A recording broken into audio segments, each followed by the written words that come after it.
and former Massachusetts Governor Mitt Romney, the Republican nominee.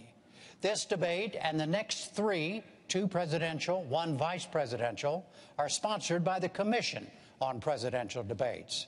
Tonight's 90 minutes will be about domestic issues and will follow a format designed by the Commission.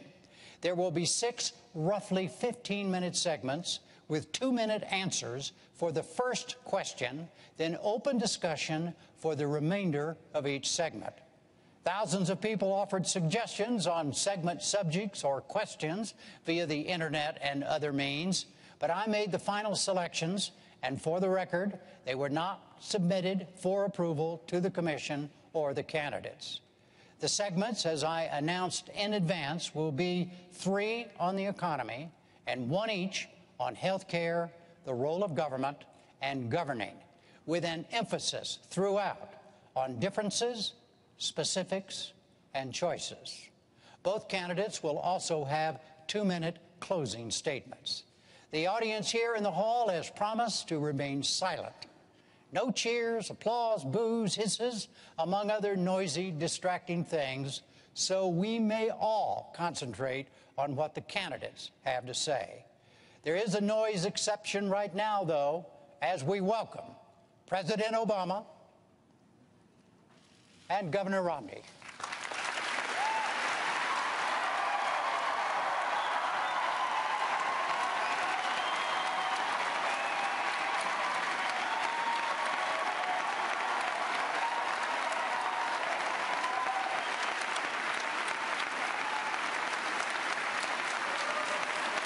Jim.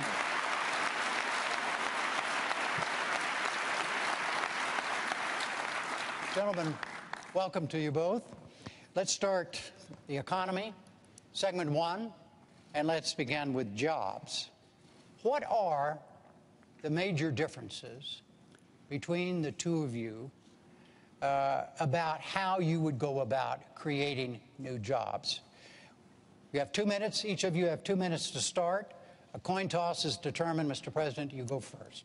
Well, thank you very much, Jim, for this opportunity. I want to thank Governor Romney and the University of Denver for your hospitality. There are a lot of points I want to make tonight, but the most important one is that 20 years ago I became the luckiest man on earth because Michelle Obama agreed to marry me.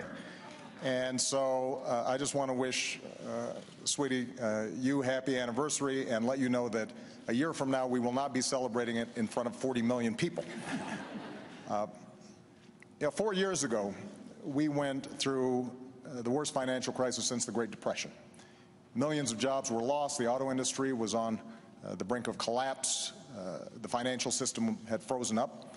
And because of the resilience and the determination of the American people, we've begun to fight our way back. Over the last 30 months, we've seen 5 million jobs in the private sector created. The auto industry has come roaring back, and housing has begun to rise. But we all know that we've still got a lot of work to do. And so the question here tonight is not where we've been, but where we're going. Governor Romney has a perspective that says if we cut taxes skewed towards the wealthy and roll back regulations, that we'll be better off. I've got a different view.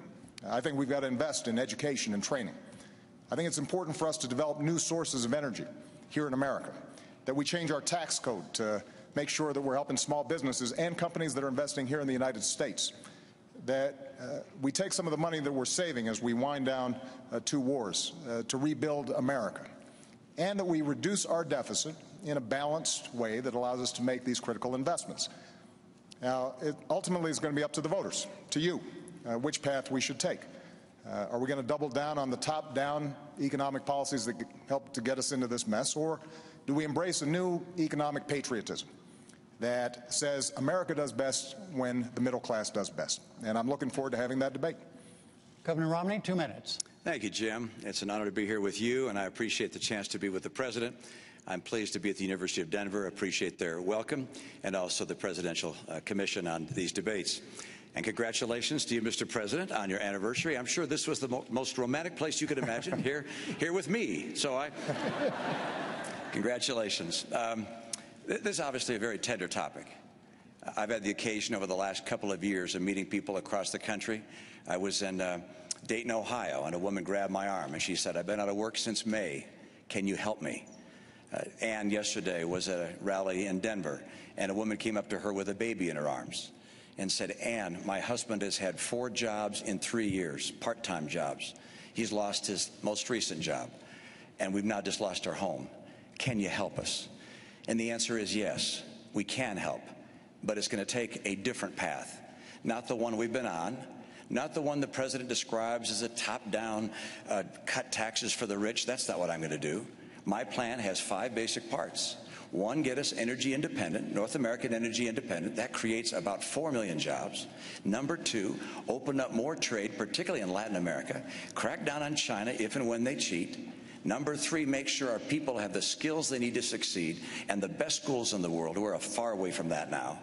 Number 4, get us to a balanced budget. Number 5, champion small business. It's small business that creates the jobs in America. And over the last 4 years, small business people have decided that America may not be the place to open a new business because new business startups are down to a 30-year low. I know what it takes to get small business growing again, to hire people. Now, I'm concerned that the path that we're on has just been unsuccessful. The president has a view very similar to the view he had when he ran 4 years ago, that a bigger government, spending more, taxing more, regulating more, if you will, trickle-down government would work. That's not the right answer for America. I'll restore the vitality that gets America working again. Thank you. Mr. President, please respond directly to what the governor just said about trickle-down, his trickle-down approach, as he said yours is. Well, let me talk specifically about what I think we need to do. First, we've got to improve our education system. And we've made enormous progress drawing on ideas both from Democrats and Republicans that are already starting to show gains in some of the toughest to deal with schools. We've got a program called Race to the Top that has prompted reforms in 46 states around the country, raising standards, improving how we train teachers. So now I want to hire another 100,000 new math and science teachers and create 2 million more slots in our community colleges so that people can get trained for the jobs that are out there right now. And I want to make sure that we keep tuition low for our young people. When it comes to our tax code, Governor Romney and I both agree that our corporate tax rate is too high. So I want to lower it, particularly for manufacturing, taking it down to 25%. But I also want to close those loopholes that are giving incentives for companies that are shipping jobs overseas. I want to provide tax breaks for companies that are investing here in the United States. On energy, Governor Romney and I, we both agree that we've got to boost American energy production. And oil and natural gas production are higher than they've been in years. But I also believe that we've got to look at the energy sources of the future, like wind and solar and biofuels, and make those investments. So all of this is possible. Now, in order for us to do it, we do have to close our deficit. And one of the things I'm sure we'll be discussing tonight is how do we deal with our tax code? And how do we make sure that we are reducing spending in a responsible way, but also how do we have enough revenue to make those investments? And this is where there's a difference, because Governor Romney's Central Economic Plan calls for a $5 trillion tax cut on top of the extension of the Bush tax cuts. That's another $1 trillion, and $2 trillion in additional military spending that the military hasn't asked for. That's $8 trillion. How we pay for that, reduce the deficit, and make the investments that we need to make without dumping those costs on the middle-class Americans, I think, is one of the central questions this campaign. Both of you have spoken about a lot of different things, and we're going to try to get through them in as specific a way as we possibly can. But first, Governor Romney, do you have a question that you'd like to ask the president directly about something he just said? Well, sure. I'd like to clear up the record and go through piece by piece. First of all, I don't have a $5 trillion tax cut. I don't have a tax cut of the scale that you're talking about. My view is that we ought to provide tax relief to people in the middle class. But I'm not going to reduce the share of taxes paid by high-income people. High-income people are doing just fine in this economy. They'll do fine whether you're president or I am. The people who are having the hard time right now are middle-income Americans. Under the president's policies, middle-income Americans have been buried. They're just being crushed. Middle-income Americans have seen their income come down by $4,300. This is a tax in and of itself. I'll call it the economy tax. It's been crushing. At the same time, gasoline prices have doubled under the president. Electric rates are up. Food prices are up. Health care costs have gone up by $2,500 a family. Middle-income families are being crushed. And so the question is how to get them going again. And I've described it. It's energy and trade, the right kind of training programs, balancing our budget, and helping small business. Those are the cornerstones of my plan. But the president mentioned a couple of other ideas. I'll just note. First, education. I agree. Education is key, particularly the future of our economy. But our training programs right now, we got 47 of them housed in the federal government, reporting to 8 different agencies. Overhead is overwhelming. We got to get those dollars back to the states and go to the workers so they can create their own pathways to getting the training they need for jobs that will really help them. The second area, taxation. We agree we ought to bring the tax rates down, and I do, both for corporations and for individuals. But in order for us not to lose revenue, to have the government run out of money, I also lower deductions and credits and exemptions so that we keep taking in the same money when you also account for growth. The third area, energy. Energy is critical, and the president pointed out correctly that production of oil and gas in the U.S. is up, but not due to his policies, in spite of his policies. Mr. President, all of the increase in natural gas and oil has happened on private land, not on government land. On government land, your administration has cut the number of permits and licenses in half. If I'm president, I'll double them and also get the oil from offshore in Alaska, and I'll bring that pipeline in from Canada. And by the way, I like coal. I'm going to make sure we can continue to burn clean coal. People in the coal industry feel like it's getting crushed by your policies. I want to get America and North America energy independent so we can create those jobs. And finally, with regards to that tax cut, look, I'm not looking to cut massive taxes and to reduce the revenues going to the government. My number one principle is there'll be no tax cut that adds to the deficit. I want to underline that. No tax cut that adds to the deficit. But I do want to reduce the burden being paid by middle-income Americans. And to do that, that also means I cannot reduce the burden paid by high-income Americans. So any language to the contrary is simply not accurate. Mr. President? Well, I think let's talk about taxes because I think it's instructive. Now, 4 years ago when I stood on this stage, I said that I would cut taxes for middle-class families. And that's exactly what I did. We cut taxes for middle-class families by about $3,600. And the reason is because I believe that we do best when the middle class is doing well. And by giving them those tax cuts, they had a little more money in their pocket. And so maybe they can buy a new car. They are certainly in a better position to weather the extraordinary recession that we went through. They can buy a computer for their kid who's going off to college, which means they're spending more money, businesses have more customers, businesses make more profits, and then hire more workers. Now, Governor Romney's proposal that he's been promoting for 18 months calls for a $5 trillion tax cut on top of $2 trillion of additional spending for our military. And he is saying that he is going to pay for it by closing loopholes and deductions. The problem is that he's been asked over 100 times how you would close those deductions and loopholes, and he hasn't been able to identify them. But I'm going to make an important point here, Jim. When you add up all the loopholes and deductions that upper-income individuals are currently taking advantage of, you take those all away, you don't come close to paying for $5 trillion in tax cuts and $2 trillion in additional military spending.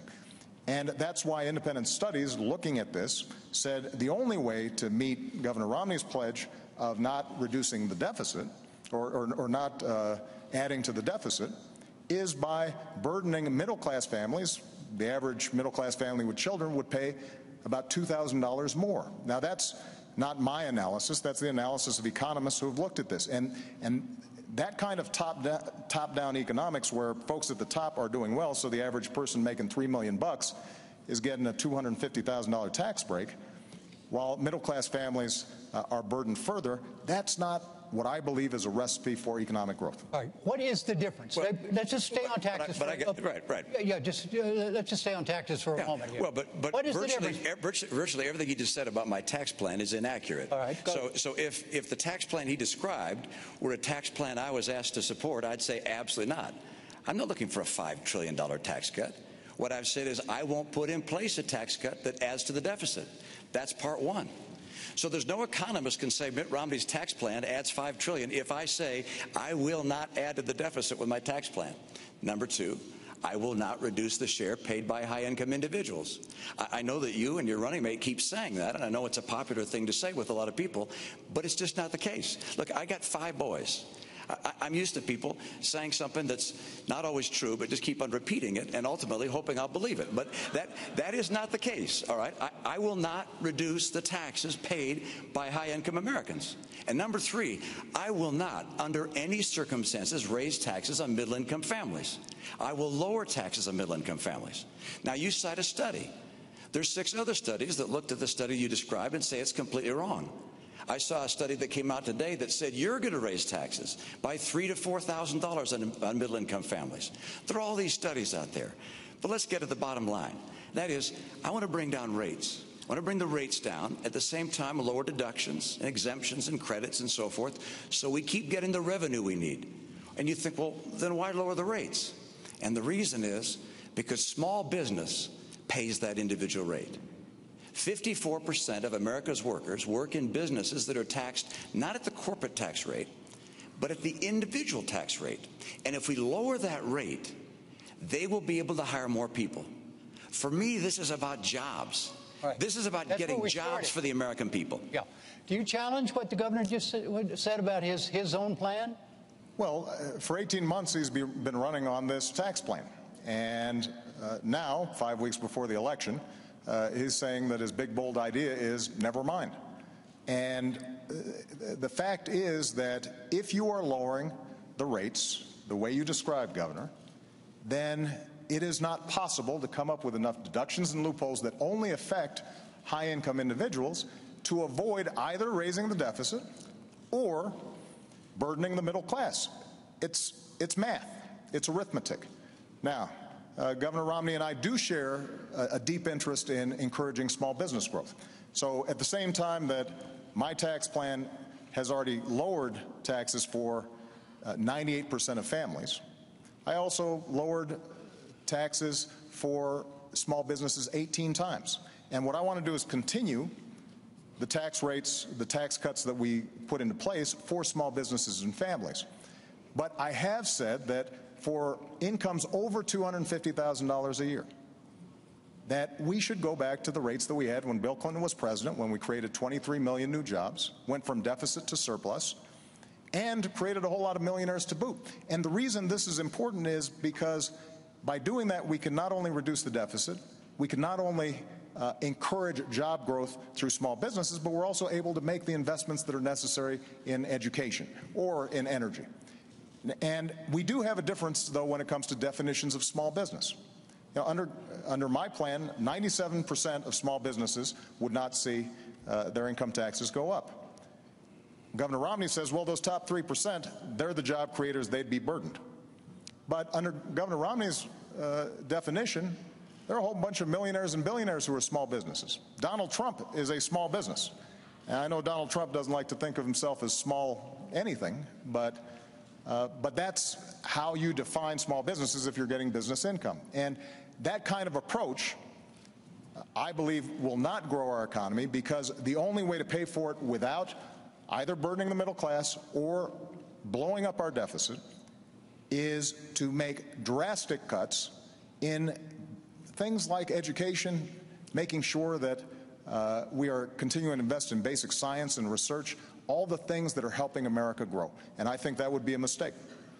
All right. Jim, let me just come back on that point, which is these small businesses we're talking about. Excuse me, just so everybody understands, we're way over our first 15 minutes. It's fun, isn't it? It's okay, it's great. That's great. okay. No problem. No, you all don't have a problem, I don't have a problem, because we're still on the economy. Right. But we're going to come back to taxes and we're going to move on to the deficit and a lot of other things too. Okay, but go ahead, sir. You bet. Well, Mr. President, you're absolutely right, which is that with regards to 97% of the businesses are not taxed at the 35% tax rate. They're taxed at a lower rate. But those businesses that are in the last 3% of businesses happen to employ half of all the people who work in small business. Those are the businesses that employ 1/4 of all the workers in America. And your plan is to take their tax rate from 35% to 40%. Now, and I talked to a guy who has a very small business. He's in the electronics business in St. Louis. He has 4 employees. He said he and his son calculated how much they pay in taxes. Federal income tax, federal payroll tax, state income tax, state sales tax, state property tax, gasoline tax. It added up to well over 50% of what they earned. And your plan is to take the tax rate on successful small businesses from 35% to 40%. The National Federation of Independent Businesses has said that will cost 700,000 jobs. I don't want to cost jobs. My priority is jobs.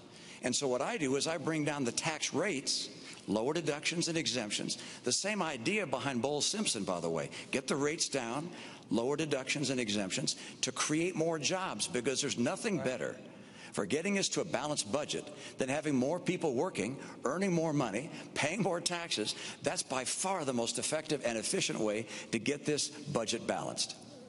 Jim, you may want to move on to another topic, but I would just say this to the American people. If you believe that we can cut taxes by $5 trillion and add $2 trillion in additional spending that the military is not asking for, $7 trillion, just to give you a sense, over 10 years, that's more than our entire defense budget. And you think that by closing loopholes and deductions for the well-to-do, somehow you will not end up picking up the tab, then Governor Romney's plan may work for you. But I think math, common sense, and our history shows us that's not a recipe for job growth. Oh, look, we've tried this.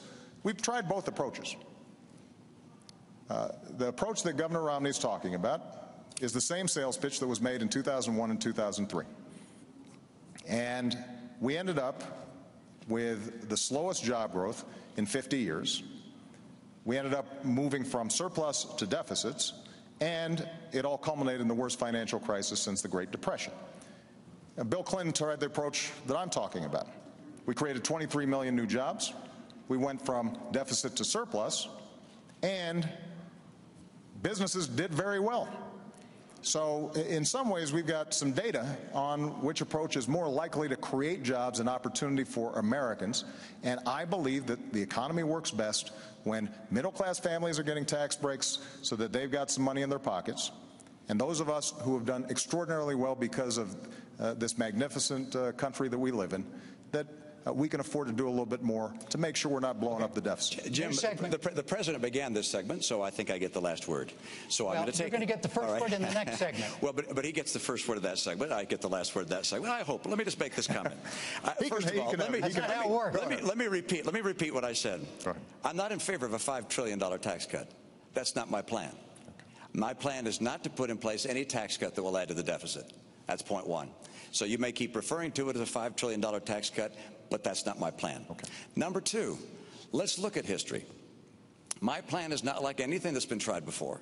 My plan is to bring down rates, but also bring down deductions and exemptions and credits at the same time, so the revenue stays in, but that we bring down rates to get more people working. My priority is putting people back to work in America. They're suffering in this country. And we talk about evidence. Look at the evidence of the last 4 years. It's absolutely extraordinary. We've got 23 million people out of work or stopped looking for work in this country. All right. We've got, when the president took office, 32 million people on food stamps, 47 million on food stamps today. Economic growth this year, slower than last year, and last year slower than the year before. Going forward with the status quo is not going to cut it for the American people who are struggling today.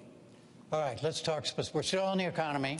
This is theoretically now a second segment still on the economy, and specifically on what to do about the federal deficit, the federal debt. And the question, you each have 2 minutes on this, and Governor Romney, you go first because the president went first on segment one. And the question is this: what are the differences between the two of you as to how you would go about tackling the deficit problem in this country? Well, good. I'm glad you raised that, and it's a critical issue. I think it's not just an economic issue. I think it's a moral issue. I think it's frankly not moral for my generation to keep spending massively more than we take in, knowing those burdens are going to be passed on to the next generation. And they're going to be paying the interest and the principal all their lives. And the amount of debt we're adding at $1 trillion a year is simply not moral. So how do we deal with it? Well, mathematically, there are three ways that you can cut a deficit. One, of course, is to raise taxes. Number two is to cut spending. And number three is to grow the economy. Because if more people work in a growing economy, they're paying taxes, and you can get the job done that way. The president would prefer raising taxes. I understand. The problem with raising taxes is that it slows down the rate of growth, and you can never quite get the job done. I want to lower spending and encourage economic growth at the same time. What things would I cut from spending?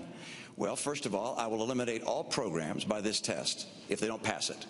Is the program so critical it's worth borrowing money from China to pay for it? And if not, I'll get rid of it. Obamacare is on my list. I apologize, Mr. President. I use that term with all respect, by the way. Good. Okay, good. So I'll get rid of that. I'm sorry, Jim. I'm going to stop the subsidy to PBS. I'm going to stop other things. I like PBS. I love Big Bird. I actually like you, too. But I'm not going to keep on spending money on things to borrow money from China to pay for. So that's number one. Number two, I'll take programs that are currently good programs, but I think could be run more efficiently at the state level and send them to the state. Number three, I'll make government more efficient and to cut back the number of employees, combine some agencies and departments. My cutbacks will be done through attrition, by the way. This is the approach we have to take to get America to a balanced budget. The president said he'd cut the deficit in half.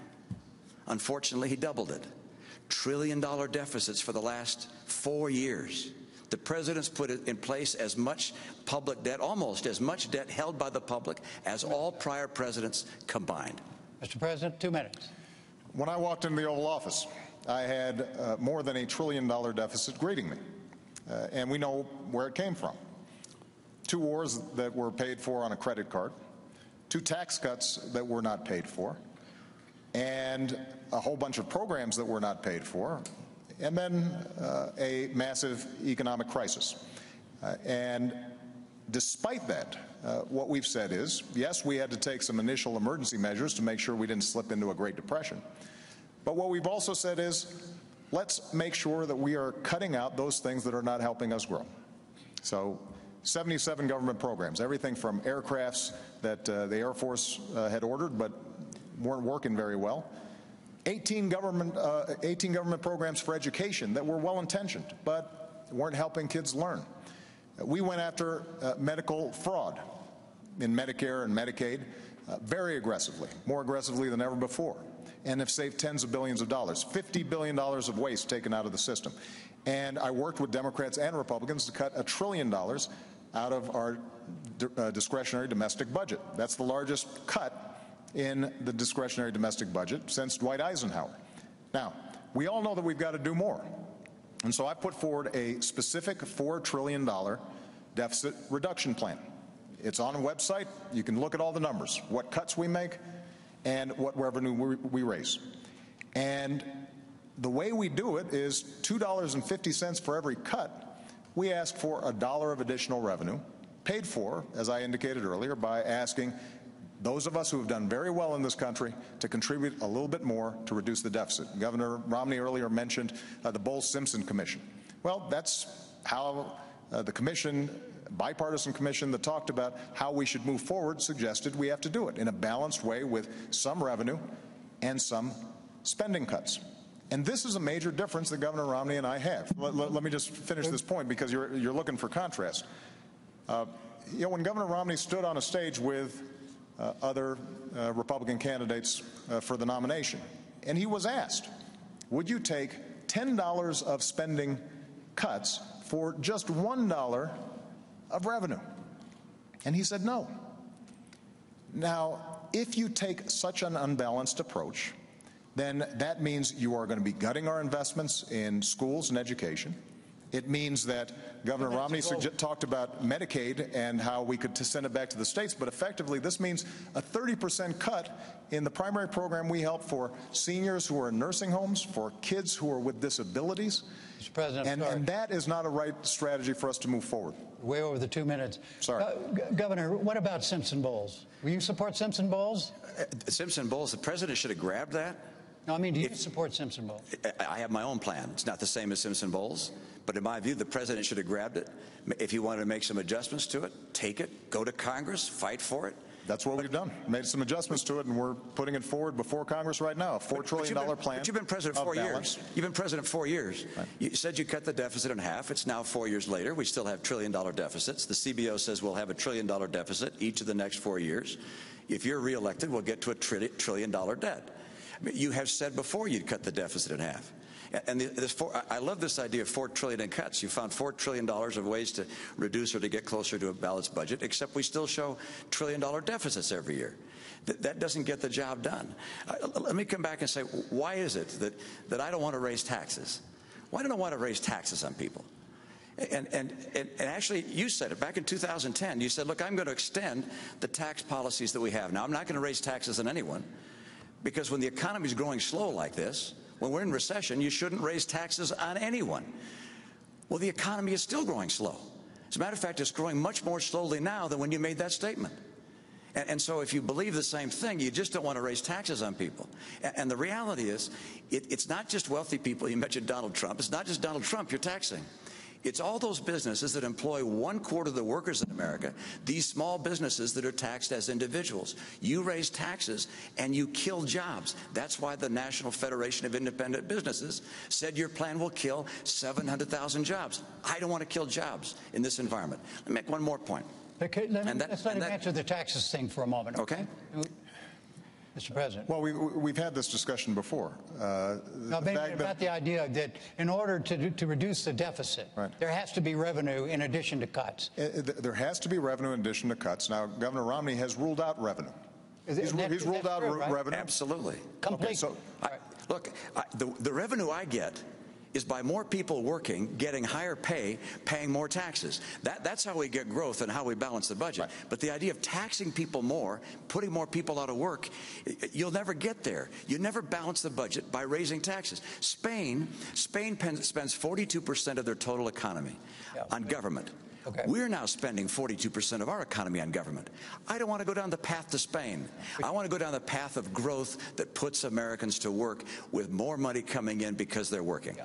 But Mr. President, you're saying in order to get the job done, it's got to be balanced. You've got to have... If we're serious, we've got to take a balanced, responsible approach. And by the way, this is not just when it comes to individual taxes. Let's talk about corporate taxes. Now, I've identified areas where we can right away make a change that I believe would actually help the economy. The oil industry gets $4 billion a year in corporate welfare. Basically, they get deductions that those small businesses that Governor Romney refers to, they don't get.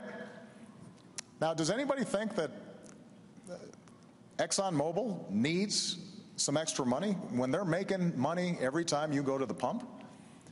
Why wouldn't we want to eliminate that? Why wouldn't we eliminate tax breaks for corporate jets? My attitude is if you got a corporate jet, you can probably afford to pay full freight, not get a special break for it. When it comes to corporate taxes, Governor Romney has said he wants to, in a revenue-neutral way, close loopholes, deductions. He hasn't identified which ones they are, but thereby bring down the corporate rate. Well, I want to do the same thing, but I've actually identified how we can do that. And part of the way to do it is to not give tax breaks to companies that are shipping jobs overseas. Right now, you can actually take a deduction for moving a plant overseas. I think most Americans would say that doesn't make sense, and all that raises revenue.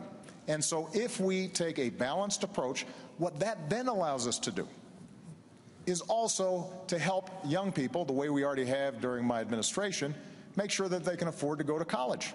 It means that the teacher that I met in Las Vegas, a wonderful young lady, who describes to me she's got 42 kids in her class. The first 2 weeks, she's got them, some of them sitting on the floor until finally they get reassigned. They're using textbooks that are 10 years old. That is not a recipe for growth. That's not how America was built. And so budgets reflect choices. Ultimately, we're going to have to make some decisions. And if we're asking for no revenue, then that means that we've got to get rid of a whole bunch of stuff. And the magnitude of the tax cuts that you're talking about, Governor, would end up resulting in severe hardship for people, but more importantly, would not help us grow. As I indicated before, when you talk about shifting Medicaid to states, We're talking about potentially a 30% cut in Medicaid over time.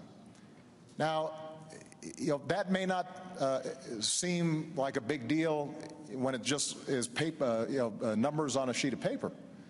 But if we're talking about a family who's got an autistic kid and is depending on that Medicaid, that's a big problem. And governors are creative, there's no doubt about it. But they're not creative enough to make up for 30% of revenue on something like Medicaid. What ends up happening is some people end up not getting help. Jim, we've gone on a lot of topics there, and so it's going to take a minute to go from Medicaid to schools to oil to tax breaks and companies going overseas. Right. So let's go through them one by one. First of all, the Department of Energy has said the tax break for oil companies is $2.8 billion a year. And it's actually an accounting treatment, as you know, that's been in place for 100 years. Now, it's time to end it.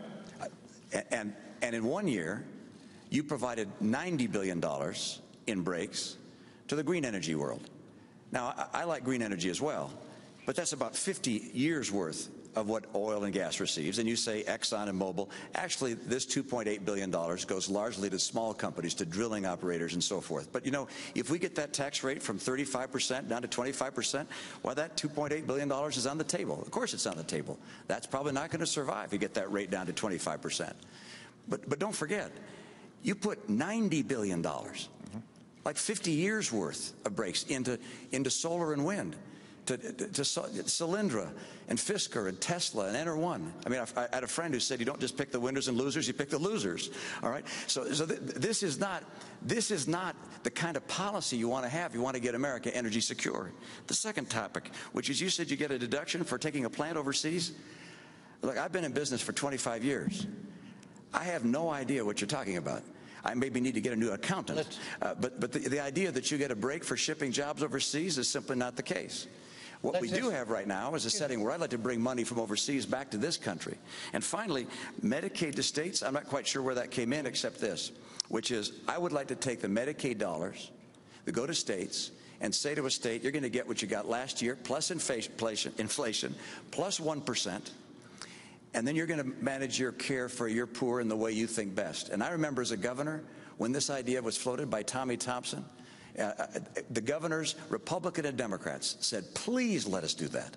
We can care for our own poor in so much better and more effective a way than having the federal government tell us how to care for our poor.